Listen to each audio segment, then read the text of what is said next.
we got this clip here that was sent from, looks like a woman screaming, having a meltdown at her boyfriend at the Fort Lauderdale airport. So this is in your neighborhood, Moff. Let's just throw it up on the screen and have a listen together, because I didn't go through the whole thing, but here we go.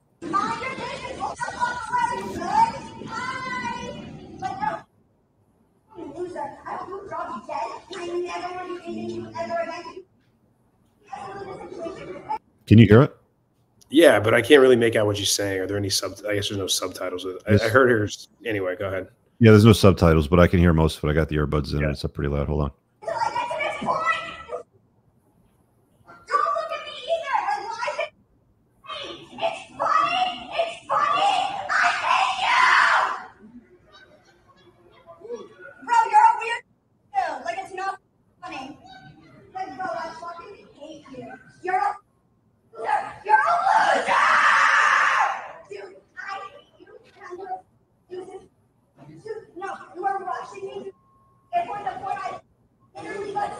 They keep muting as many of the swear words as possible, but that's what's happening. Yeah.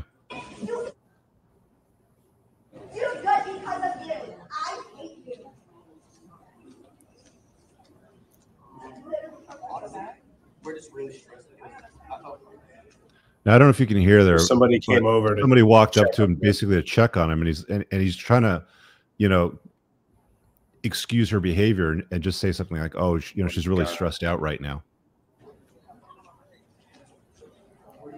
Okay, so he's taking a bag and he's walked away.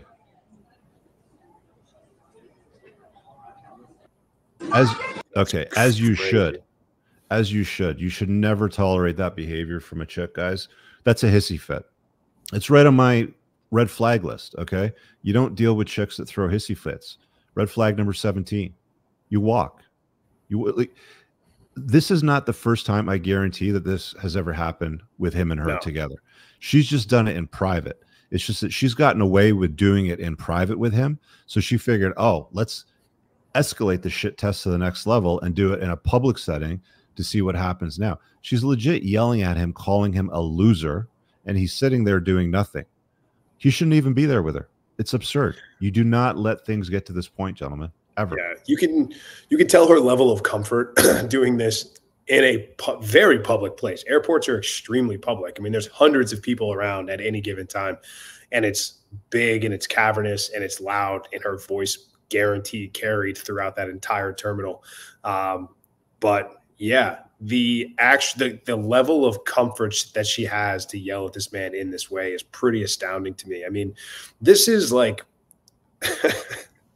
I mean, I may catch some shit for saying this, but this is a direct result of what happens when half the entire population, an entire demographic of people, no longer lives under the threat of violence happening to them. They can act out and do whatever they want, say whatever they want, get all up in your face. Mike Tyson said?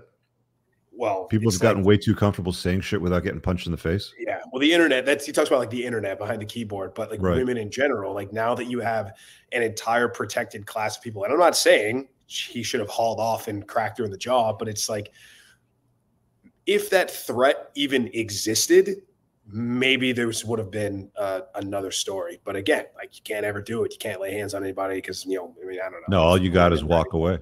All you got is walk away, which again is fine. I'm not disagreeing. I'm not saying that you should, you know, hit anybody, especially a chick like that. But it's just so interesting to see how, because think about it, like, if you knew that there was no possible repercussions or the likelihood, like, you and I live in the real world, like, if we got in somebody's face like that, in all likelihood, there's going to be a scrap, right? I mean, we might be able to pick a guy out of a crowd and be like, I bet I could go talk shit to this guy in his face, and he's not going to do anything. That's probably most men, but there's always that chance. There's almost 0.0000001% that woman would ever have to face a physical confrontation. And it's like, think about that kind of power. You can do or say whatever you want to anyone, and there's almost no threat that anything will happen to you. So it's like, I'm surprised she didn't start hitting him. Right. Oh, totally. So it's like, I understand from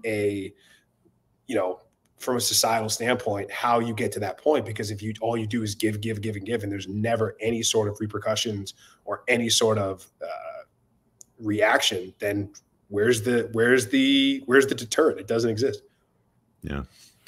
We got another clip here that we want to share with, I mean, the title of this one is "That's Not a Red Flag." It's the whole dozen of them. Yeah, exactly. He's probably the kind of guy that buys her flowers and chocolates for Valentine's Day too. Now, this is a very short one. It's only 13 seconds. I'm going to play it a couple times so you guys can see it. This is a really, really important one because it ties into borderline personality disorder. BPD is very dangerous. These are the kinds of gals that are going to, reel you in, and you're going to get the sensation or the feeling, oh, she finally gets me, or, finally a girl that likes me for who I am, sort of thing. And they're often the biggest actors, but they're strongly correlated with daddy issues. So check this out. She admits it. It's not often that women will admit being diagnosed with BPD, but I want you to watch her facial expression and her behavior. This is the important part of this, okay? Just going to slide this over to try to make this as big as possible so you can see it. Biggest red flag, I'm a diagnosed BPD. What does that mean? Exactly.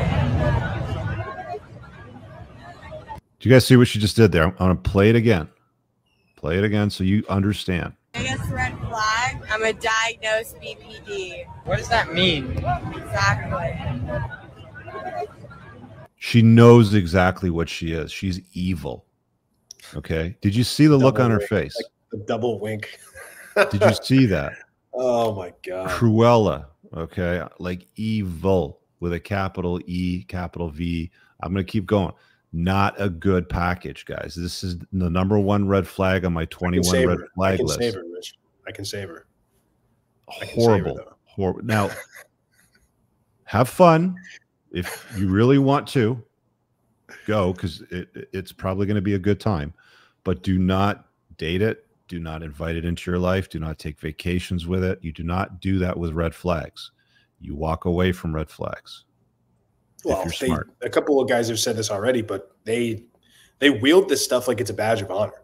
They almost brag about it. They usually don't, though. Usually BPD chicks are quiet about it. They don't walk around with a t-shirt on saying I've got BPD. That's the first time that I've ever seen a chick overtly state it like that. Or they're undiagnosed. Yeah. But being a diagnosed BPD, they talk about with that look on her face, the medication they're on. They're like, oh, well, I'm on this for anxiety. I'm on this and I'm on that. Right. Because again, to them, it's like a celebration of like, oh, she has to be. But yeah, my God, that's like the face of the evil right there, like incarnate. You saw dude, the wink, like that's a meme right there. Where is 50 Shades of Green when we need him to give us? Oh, no, my God. He's going to make a meme out of that. Okay, 50. I'm going to put up on the screen for you here because I want to see this tomorrow with the meme, all right? Oh, there you go. No. Give it to us right there. Right about that's the meme right there. Give it to us. Look at it. Yikes. Evil. Anyway, we'll move on from that. I hope you guys get the point. Do not invite crazy into your life. All right, guys, I really hope that you enjoyed that clip. If you want to check out the full-length podcast episode, you can find that right over here. Also, make sure you visit my website over here where you'll find my supplements, the opportunity to book me privately one-on-one for coaching, and most importantly, my new School of Unplugging, which you'll find on the courses tab. Newer to the channel, hit subscribe.